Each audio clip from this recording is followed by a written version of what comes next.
phrase, here the commentators talk about the person who goes into a troubled situation, knowing that love always comes first. Now, that I would never get that from reading this, but that's the meaning of the word. That Paul always, ultimately, goes toward love. And I think that's one of the great strengths of reading the Bible. And I hope you read the Bible, because the Bible, I read a lot of theology, as I said, but you got to read the Bible. We had a man stand up in our class, what, 2 years ago maybe, and he said, you know, I've been going to church all my life. I have never read the Bible all the way through. I've just read pieces of it. And I am going to read the whole Bible. Unfortunately, he died before he ever did. But reading the Bible is very much a part, I think, of being a Christian, because it gives you a sense of stability, of something to stand on, and something to hold to. Paul says, I think in Timothy, be prepared always to give an answer to those who might oppose you or who need it. And so I think that's how you come about it. When I was younger, I used to be in the Navigators, and they memorized scripture. I was raised a Catholic, and when you're raised a Catholic, like I was at least, where I was back in the days when the nuns wore the big habit and everything, and we had to, when school was out, we always had to go to catechism all summer long. And when you're 6 or 8 years old and everybody else is out playing, when you're in your church and being taught by these sisters, and they drove this into me, and I still remember so much of it. For example, the Hail Mary, full of grace, the Lord is with thee. Blessed art thou among women, and blessed is the fruit of thy womb, Jesus. Holy Mary, Mother of God, be with us now and in the hour of our death. See, you don't lose that. It sort of makes you realize how important it is for childhood education, because they are basically a blank slate. And man, when you lay it down on that, it stays with you. Just like the Apostles' Creed, I could say the Apostles' Creed, but I won't do that. Joe, I'd add, you said read the Bible. I said my short 1 year with this class, reading is one thing, understanding it is another. And I read it often and go, what did that say? And so I find in this NIV Bible that I spend as much time reading the explanation down below, and the classes that have, where they delved into what's going on at the time and in the first century, and what life was like. I would go, oh, that's what it meant. Because when you just read it, at least for me anyway, half the time I go, I don't understand that. I put it in today's context and it doesn't fit. Yeah. It's like putting on the wrong size shoe. It just doesn't work. That's a good word, because one of the things I think everybody ought to have is there is you can go to Amazon and look it up and buy it. There's a I forgot the name exactly. I think it's the Critical Commentary of the Bible. And critical commentary of the Bible. And critical doesn't mean what it means in terms of, in theology, critical is a different meaning. It has the word of understanding, not criticizing. You understand that? But I think it's a one book, you can get a one volume that sort of gives you a bird's eye view of each chapter, and then also gives you some exegesis along the way. You know the difference between exegesis and eisegesis. No. Exegesis means to pull out of the, X is former.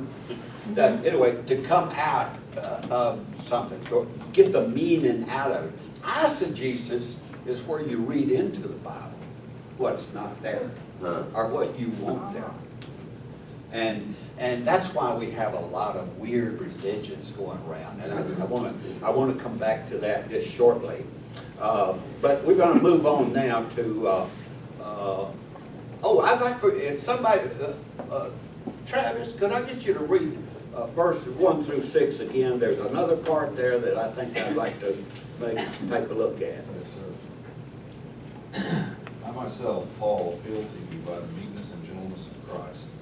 I, who am humble and face to face with you, but bold toward you when I am away. I ask that when I am present, I need not show boldness by daring to oppose those who think we are acting according to human standards. Indeed, we live as human beings, but we do not wage war according to human standards. For the weapons of our warfare are not merely human, but they have divine power to destroy strongholds. We destroy arguments and every proud obstacle raised up against the knowledge of God, and we take every thought captive to obey Christ. We are ready to punish every disobedience when your obedience is complete. Thank you. Now, the thing I wanted to pick up was that phrase, we're not merely humans, but we have divine power to destroy strongholds. Isn't that something similar to that? Verse What 3. you read? Yes. What does that mean? What are the divine powers that we have? We're assuming Paul is human like us. Some people try to make Paul another Jesus. But he's a man who came and had this great experience with God and went on his mission. But what do you think is there anywhere else in the Bible where he talks about the powers, the divine powers? The power of God through Holy Spirit in each one of our life. That become power you have, you possess. And it's very invisible, but can be penetrate to another person, to your own life, just as well. Very good, Robert. I like that. Because we don't fight by ourselves, do we? No, It's just not us and our willpower or whatever. We have to believe. There was something that happened on Pentecost, wasn't there? sometimes all of you have to go to visiting somebody. Maybe not behind the church, but because you're a Christian, you do have the power to penetrate on this individual without even you know it. Believe me, because that's how that is. Diane go all over to China to do the thing. She don't have to preaching the gospel. People can read her life. Do that. People can read her life. People can read your life, Joe. People can read Laura's life, or anyone's life. That's how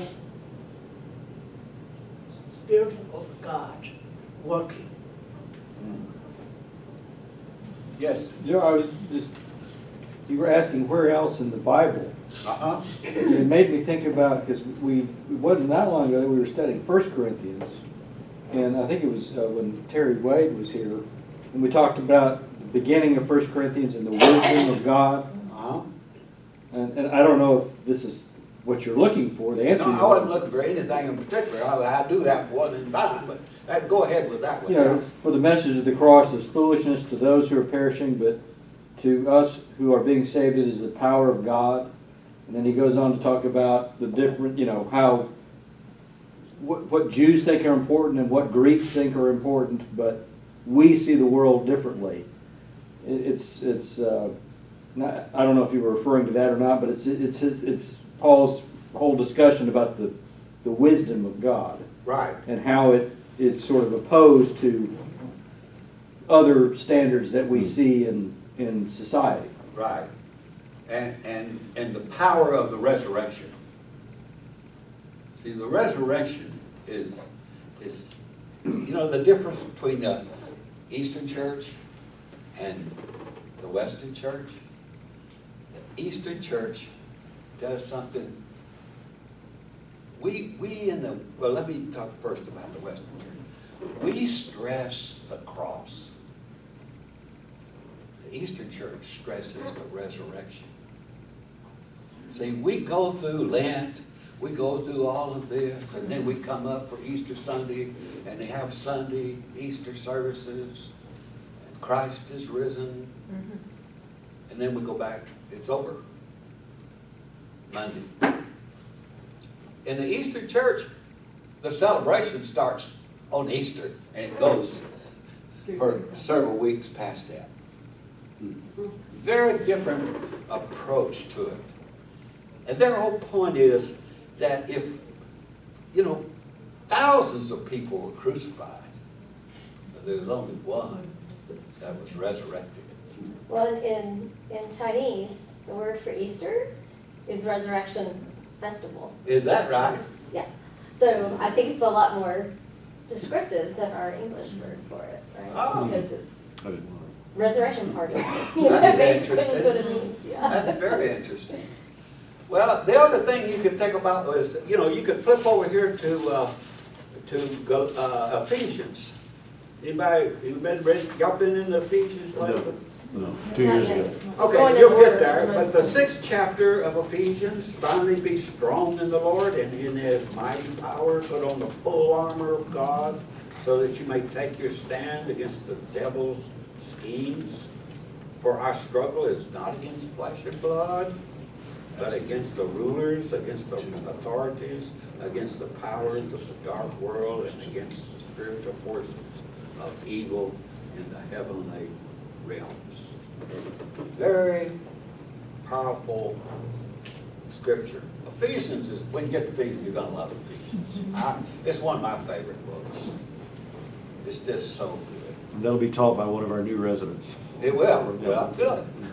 Yeah, I met them today. They're cutest twin girls. What I Yes. have. Aren't they one?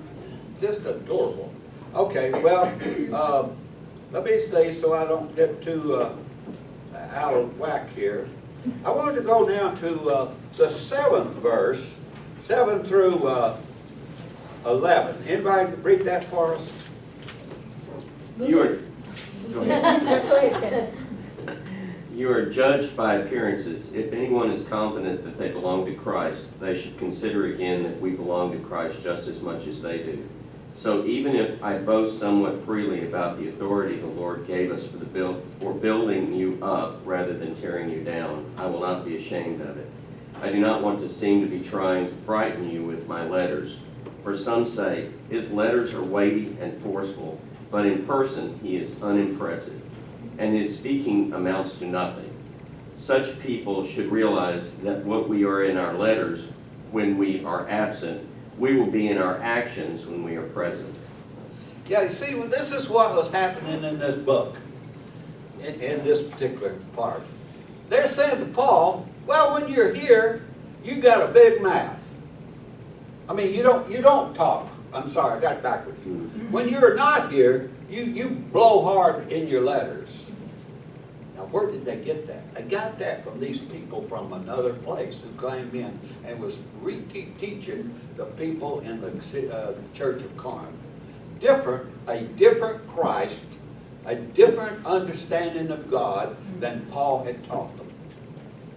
And so this is really him coming back and challenging these people. And we'll come to it, but he basically makes fun of the fact of them being super disciples. They are super disciples. You have to be able to catch the humor in all of this. You know, that this is the way in which Paul dealt with this. And it makes a lot of sense. I can identify with that, can't you? It makes, you know, that you don't have to just argue. You don't get anywhere arguing with anybody, do you? Not really. No, you can debate with it, Yeah. but you need your facts. Yeah, And but, you need both parties willing. you know, to it's debate. like, debate is like, you know, I get so tired.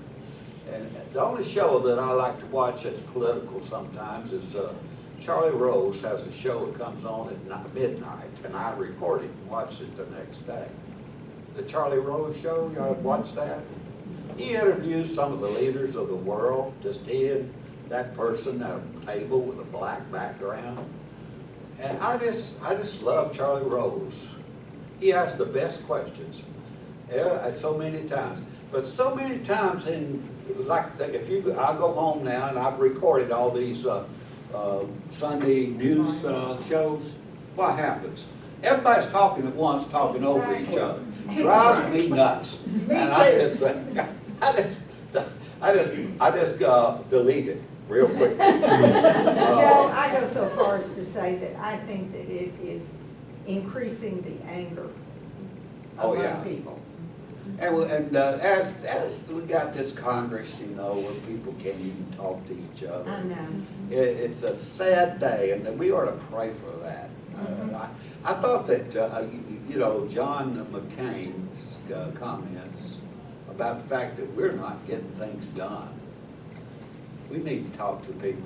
You know, every once in a while you need to have somebody who's got a sound mind and who's got wisdom more than knowledge. And Paul, I think, is saying here, I don't wish to frighten you with my letters, for they're saying my letters are heavy and weighty. And I don't want to create any pain for you because I have abundant love for you. And the reason, and Paul stresses this over and over, the reason I'm giving you this hard time is not because you're bad people, it's that you've been misled, and I love you. Now, you know,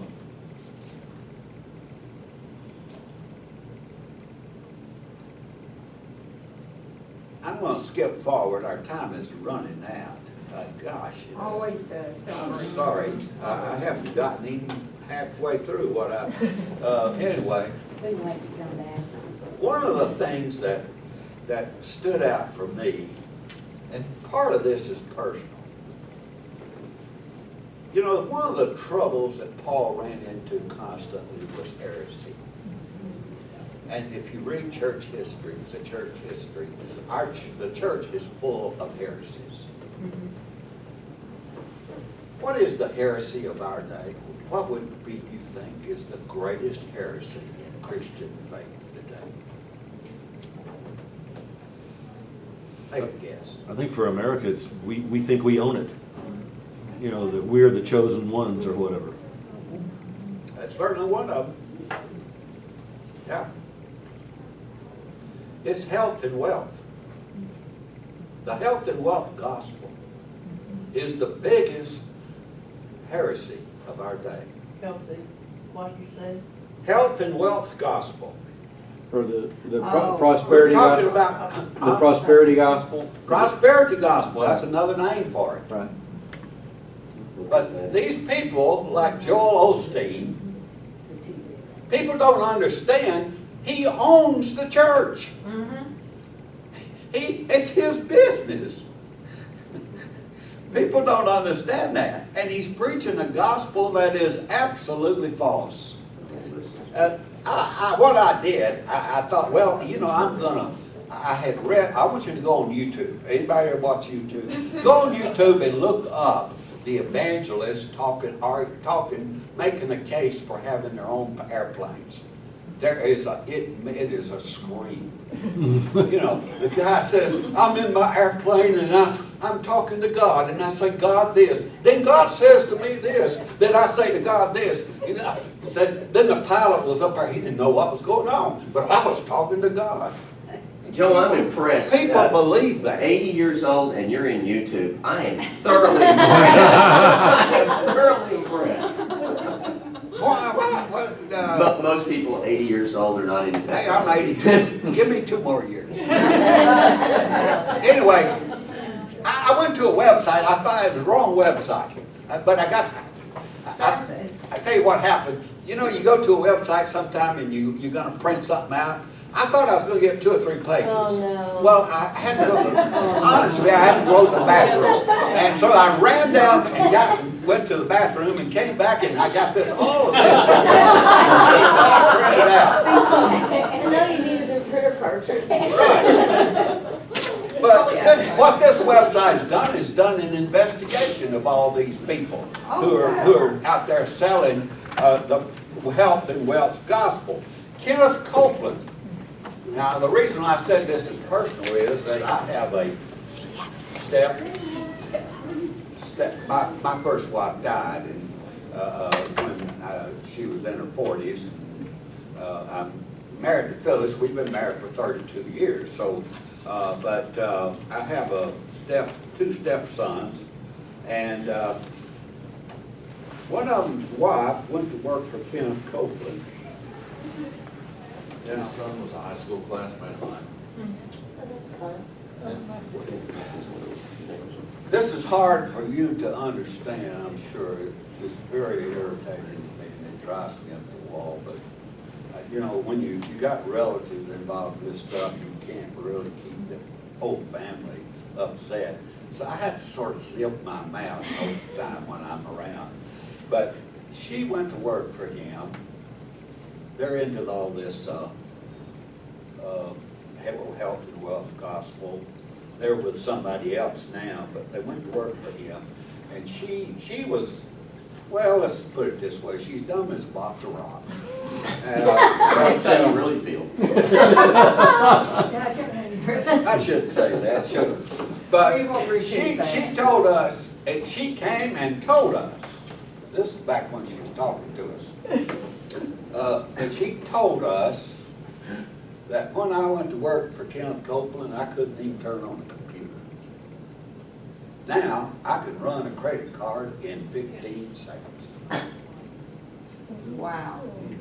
What they do is they have these call centers. People send them money, mostly older people, desperate people. They send them $5. Well, that's just like putting your name on a computer that's going to live forever. And what they do is they call these people back.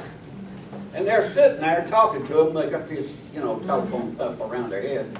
And so they've got a keyboard there and they're typing in. Do you have any prayer concerns today? Well, yes, Aunt Mary. Who is it now? Aunt Mary? Okay, they're typing in Aunt Mary and, you know, goes down. And so the next time they call, they have all that information. We've been praying for Aunt Mary. How's she doing? And at the end of the call, let me pray with you now. So they pray with them, and then they say, would you like to make a donation to, God has blessed you, and maybe you could make a donation. You've given them that leverage. Pardon? You've given them that leverage. Yeah. Right, By blurting out everything that you have, they have something to blurt out back to you. right. And you've given them that leverage over you. That's correct. That's right. It's a crime. It ought to be. But it's freedom of religion. That's the price we pay in our country. By the same token, if you give to the March of Dimes, they're gonna come back the next year and ask you for more. They'll do the same thing. It's the same. But they may not hold it over you now. How was, we pray for Aunt Mary, how's Aunt Mary? That's the God, that's the hook. That is Well, the that's hook. what you gave them to use. That's right. Sure. Yeah, and they keep adding to But it, see. all the March of Dimes has is your $5 donation from the year before. They're gonna come back and want another $5. Yeah, but we hopefully that the March of Dimes, I don't know where that money goes, but all these charities, if you go online and look them up, Not all of them are real neat. you're right. No, you can find me bottom For line. example, there's an organization called the Wounded Warriors Project, and that became a big scam. You gotta They run are, it, make it they're happen. working hard to clean that up. They got rid of all the That's what I power heard. up. haven't seen the end results, but yeah. My But always go philosophy look is- for the bottom line. My philosophy is that the government is the one responsible for them being injured. the government ought to help them. Well, I agree. But that's beside the point. I am really getting away from it, our time is up. Or is it, how much more time we got then? Well, usually at quarter till we. Well, it's, You got a couple, you get 5 more I got minutes. 1 minute. Go- Anybody go- got any questions? Yeah. Not one. Well, you know, I did prepare. It's just that I just talked too much about that. It was not concerning Well, this. Joe, thank you for coming in at the last minute. We appreciate that. Thank you, Joe. I enjoyed being with you. We're gonna get you back again. Thank you. Okay. Thank you. I Thanks. look forward to coming back. You too, and you have your two. Have you got? Yeah.